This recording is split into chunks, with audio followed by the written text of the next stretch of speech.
social. O senhor diz que se vê muita coisa que não se via, vê também muitos quadros do partido, muitos elementos dos anteriores governos agora desempregados.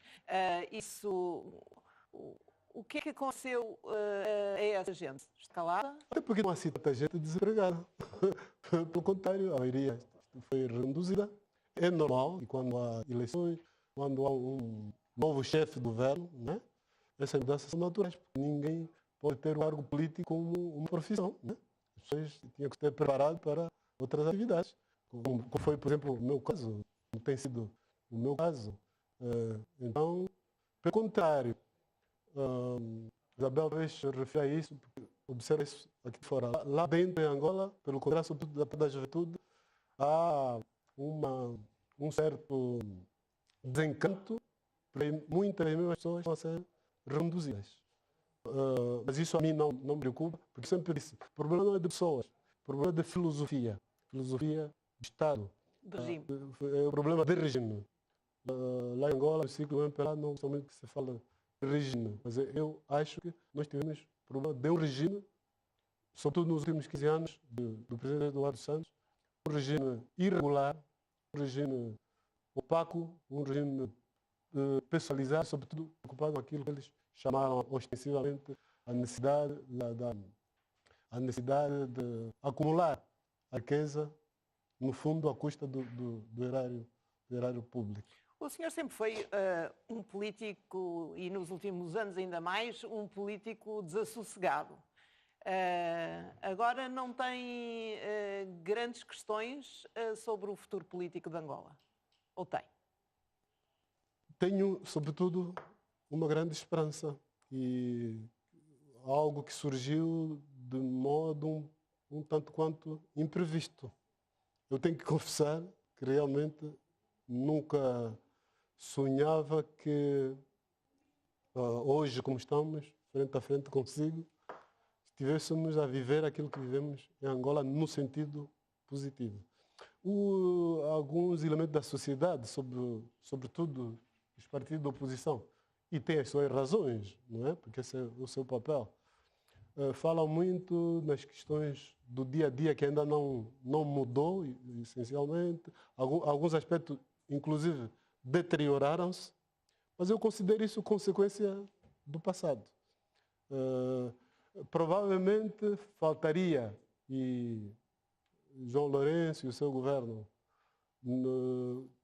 compreensivamente têm essa dificuldade de se distanciar de forma um bocadinho mais clara e no plano formal do regime passado, sobretudo dos últimos 15 anos. Denunciar com maior acuidade, com maior audibilidade, os aspectos graves que aconteceram e que levaram o nosso país onde está, cujas consequências mantêm-se e provavelmente vão manter-se, algumas até piorar, mas como consequência do passado que foi extremamente grave. Agora, o que eu valorizo é que nós estamos a sair do fundo do poço.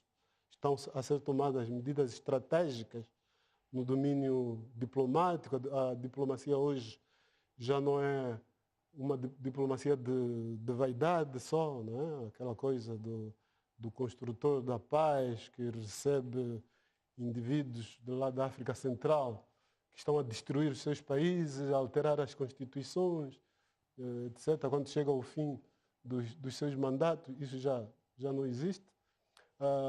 Eu valorizo o esforço de João Lourenço, por exemplo, na sua contribuição na construção da União Africana a partir da SADC, né?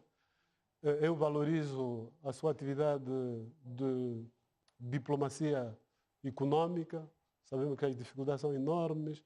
O Ocidente é sempre muito lento a mudar. É por isso que às vezes os africanos se atiram à China e por aí fora.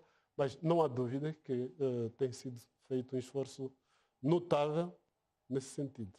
Há quem diga crítico, de uma forma crítica, que João Lourenço foi muito inteligente na colocação dos novos de vários nomes em novos lugares. E falam em relação a si e a Lope do Nascimento, porque João Lourenço nomeou-os aos dois, figuras de destaque do país, como administradores não executivos da Sonangol. Dizem que o senhor se acomodou. Eu? Não. Isso, O senhor nada mais errado. É controlável? Eu acho que não há necessidade de eu ser controlado. Eu sou uma pessoa muito comedida, portanto, por exemplo, há tempos, algum jornalista que estava a sentir, se calhar, saudades de mim, inventou que eu disse que ia me demitir se o João Lourenço não cumprisse com as promessas. Quer dizer, algo muito desajustado ao meu feitio.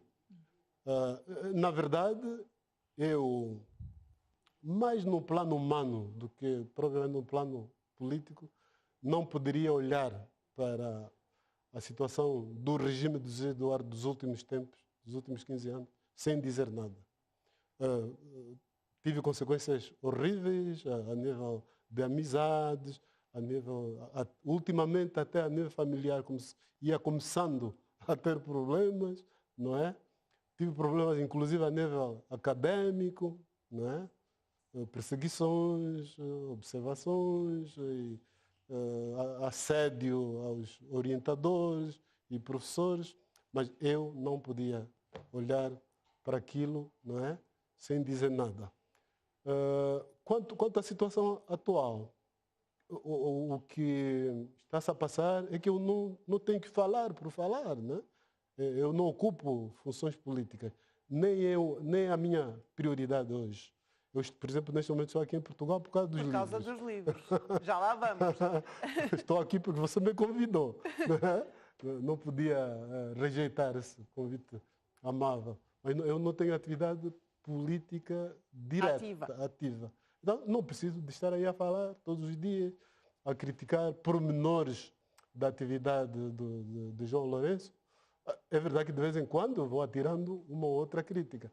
Mas se o essencial está bom, né, eu não preciso de passar noites em claro, né, só para dizer que olha, o homem é crítico, ele continua aí a bater na tecla e tal. Acho que essa ideia é sequência de muita desconfiança que houve, porque João Lourenço foi indicado pelo próprio José Eduardo dos Santos, mas eu considero que isso é uma formalidade. O que interessa é olhar para os atos. Os atos de João Lourenço rompem completamente com as práticas do anterior regime.